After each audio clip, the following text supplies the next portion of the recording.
Tonight we're talking about something that's very, very important. And this particular geographic location played a pretty large role in this enslavement of Indians. I said enslavement because they're not slaves, but folks were enslaved. As Ray said, I am a Kenyan nonviolence trainer, international trainer. Currently, I'm working for the Southern Christian Leadership Conference, Dr. King's organization, as their senior level nonviolence trainer. And Ray also already mentioned I'm the Chief Policy and Advocacy Officer for PCI, the Province Cultural Equity Initiative. But we're going to move along, and please, we're going to have these exquisite presenters speak about their expertise. We're going to be covering pre-colonial, colonial, and current, contemporary issues and what's happening around Indians and Native Americans. The first speaker we'll have for this evening is Taino Palermo from Roger Williams University. Great, thank you. So as John says, my name is Taino Palermo. I'm Aguatu, Kasikan of the Baramaya Guanea clan in the Guanea region of Borinquen, which is known to many today as Ponce, Puerto Rico. And what I wanted to run through today was a very, the Tainos as a population exist in very few artifacts and mostly through oral history. We hosted a Indigenous Peoples Conference last year and had Cacique Guanaqueyu, who was one of the last few predominantly full-blooded Tainos living today. It's over 60% Taino blood, indigenous blood to North America. And so he's one of, there's less than 5. And so he's one of the last living ones. So it's an honor to continue to be able to speak on the plight of the Taino people who have been transformed into what we know today as Puerto Ricans. And so if you are Puerto Rican or know Puerto Ricans, they come in all shades and colors. And that's because as their indigenous roots go, as Tainos, they were mixed with the Spanish conquistadors and African slaves. So I'm just going to run through a timeline for you, which is documented, which is a cross of a mixture of oral history and documented Spanish history, which will end with an image of a little piece of documented U.S. history. So, as we know, when we learned in elementary school in 1492, when Christopher Columbus sailed the ocean blue, he hit the Caribbean first, as what they called the West Indies, and saw indigenous people, which gave them the name Indians. He hit Hispaniola in that region, which is modern-day Dominican Republic and Haiti, and circled through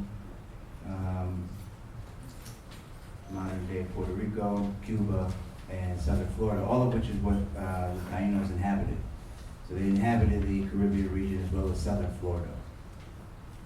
So in 1493 was his second voyage to the New World, where he actually landed in Borinquen and documented as many as 50,000 Tainos across Borinquen and Hispaniola, as they called it, which was Dominican Republic and Spain. So in 1500, so what happened was he comes back, shares all of this, and it catches the attention of the Spanish crown, who then commissioned Ponce de Leon to head back out there. He does and meets Cacique of Caciques, Aguevano. And Aguevana is the Cacique of Caciques, the chief of chiefs. And as the story goes, he shows them the entire wealth that they have. They don't know it's wealth. They think it's offerings for their gods. And so this is gold. Taino stands for the good people. They're not what you would hear of like Aztecs or Mayans with temples and sacrifice killings and things like that. They're not even a warrior race to that extent. So Aguevana goes back to Spain with Ponce de Leon, and Ponce de Leon comes back with an armada and begins the wiping out of the Taino Indians. So in 1501, the Spanish crown then approves the export of slaves from Spain to the Caribbean, to the Americas, to all of their colonies in that area. By 1508, 1510 is when colonization takes full flight. And so by 1509 is when they establish repartimientos. And essentially what that is indentured servitude. And it consisted of distributing among officials and colonists fixed numbers of Indians for wage-free and forced labor. And so the crown then instituted something called encomienda, which is supposed to replace repartimientos after priests were in an uproar about the treatment of these indigenous people. So Spain, being the colonizer, just rebranded slavery. And then by as the Taino saw Spaniards coming with their ships and weapons and things that they had never seen before, they thought they were immortals. And so Cacique Yuaran and his warriors, as the story goes, drowned San Diego, which was a conquistador who was notorious for beating, killing, and raping Tainos. They drown San Diego and watch him for 7 days to make sure that he doesn't rise. And when he doesn't, word spreads across all of the islands that the Spaniards are not immortal. And an uproar begins, and Spain then begins a war against Tainos. And what was once kind of like a soft enslavement became an all-out slaughter and full enslavement, to which many Tainos fled to the mountains or off the islands. And many died along the way, but they also dispersed to parts of South America and the Gulf Coast. And so by 1513, African slaves are introduced into the islands. And by 1517, King Carlos V authorized the importation of 4,000 slaves to the Caribbean. So from 1520 to the 1800s, there was an ongoing slave trade that passed through the Caribbean. And as you could imagine, by this time, as they're colonizing the United States, it's continuing on through the Caribbean. If anyone saw the movie Amistad and the fort in San Juan, it was a major port for the slave trade. And so by 1803, all the major global powers were starting to abolish slavery among their colonies: the British, the Dutch, the French. Spain, on paper, abolishes slavery in Puerto Rico in 1873. During the Spanish-American War and the signing of the Paris Treaty, the United States creates, they develop a baseline census, 1899. You can actually go to census.gov and find the census. It's the baseline census for Puerto Rico by the U.S. Taken in 1899, that enumerates coloreds, free and enslaved, men and women.